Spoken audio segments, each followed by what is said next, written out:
हाथ में हथकड़ी और बिलखते आंसू के साथ पिता के मृत शरीर पर बिलखते हुए इस युवक की फोटो देखिए आप। यह वीडियो ललितपुर से आई है।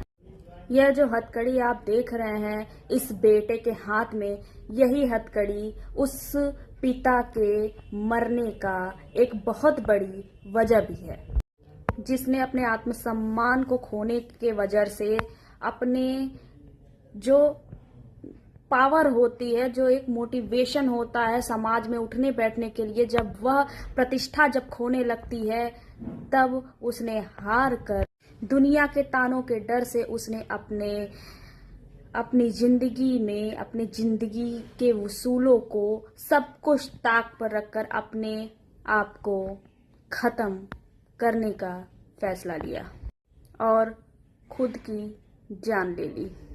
पूरी कहानी क्या है इसके पीछे हम आपको सिलसिलेवार से अभी तुरंत बताते हैं। बजाज फाइनेंस कंपनी में 1,71,00,000 की ठगी के लिए शिवम राठौर को गिरफ्तार कर लिया गया था।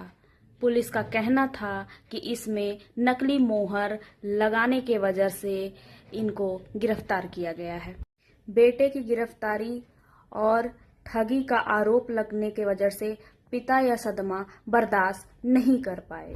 शिवम राठौर के पिता मध्य प्रदेश के एक होटल में जाकर के, जो कि गोपनीय है, बताया नहीं जा सकता है, वहां पर उन्होंने फांसी लगा करके अपनी जान दे दी। पुलिस को उनके पास एक प्रार्थना पत्र मिला है जिसमें उन्होंने अपने बेटे की गिरफ्तारी और लगे जितने भी तमाम आरोप हैं उसको अवैध बताया था और शायद वह जिलाधिकारी के पास देने के लिए वह पत्र लिखे थे, लेकिन मजबूर पिता सिस्टम के आगे हार गया। शिवम की रिहाई को तेज करने के लिए पिता के शव को चौराहे पर परिजनों ने चक्का जाम कर दिया और वह शिवम के बाहर आने की पूरी कोशिश कर रहे हैं। पुलिस पर अवैध गिरफ्तारी के लिए भी लोगों ने पुलिस पर आरोप लगाए हैं। एलाइट चौराहे पर व्यापारियों में भी काफी ज्यादा आक्रोश दिखा और वह जो शिवम के पिता हैं उनकी डेड बॉडी को चौराहे पे रख करके पूरे आक्रोश के साथ वहां पर गर्मा गर्मी में उन्होंने पूरा चक्का जाम किया।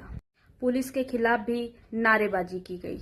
अधिकारियों के समझाने के बाद और यह आश्वासन देने के बाद कि उनका बेटा जल्दी आएगा और उनके पिता के शरीर को वह पंचतत्व में विलीन करवाएगा, इसके लिए फिर उसके बाद उनके जो लोग थे, व्यापारी थे और जो परिजन थे, तब जाकर के वह शांत हुए।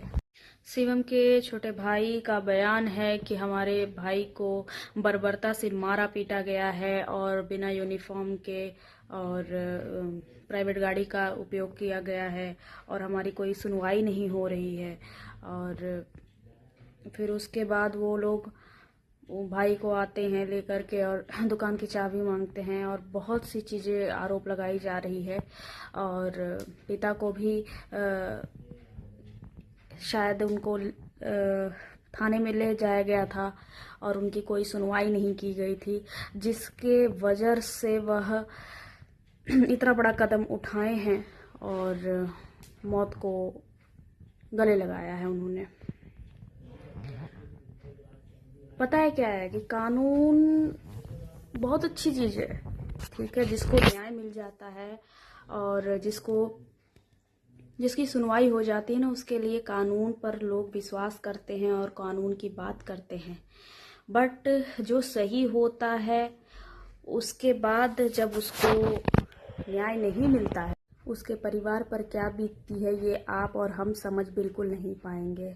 लोग एक जो कहावत कहते हैं बड़े बूढ़े लोग कि कानून के चक्कर में ना ही पड़े तो ज़्यादा अच्छा है, क्योंकि चप्पलें घिस जाती हैं लेकिन न्याय नहीं मिल पाता है और जो एक बार बंद होता है तो वो बंद ही रह जाता है। बहुत अगर पैसे वाला इंसान है और बहुत प्रतिष्ठित व्यक्ति है तब तो उसको इंसाफ जल्दी मिल जाता है, लेकिन जो आम जनता होती है उसको न्याय नहीं मिल पाता है।